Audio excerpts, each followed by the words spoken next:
3 मार्चला राज्याचा अर्थसंकल्प सादर होणार।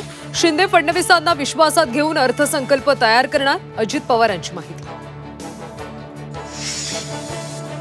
कोणतंही खातं कमी महत्त्वाचं नसतं, पालकमंत्री पदाचा निर्णय महायुतीचे तिन्ही नेते घेतील, मंत्री हसन मुश्रीफांची माहिती।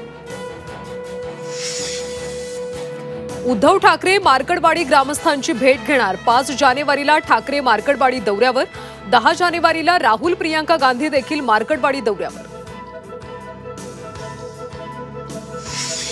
शालेय शिक्षण मंत्री दादा भुसेंचं मालेगावात जंगी स्वागत। भुसेंवर जेसीबीनं फुलांचा वर्षाव। भुसेंकडून शालेय शिक्षण खात्यात बदल करण्याचे संकेत। मंत्री माणिकराव कोकाटेंच्या निवासस्थानाबाहेर बॅनरबाजी। भुजबळांचा फोटो स्वागत बॅनरवरून गायब, तर भुजबळांचे कट्टर विरोधक सुहास कांदेंचा फोटो। धनंजय मुंडेंची मंत्रिमंडळातून हकालपट्टी करा। धनंजय मुंडे यांना अटक करा। बारामतीमधल्या मराठा समाजाची अजित पवारांकडे मागणी।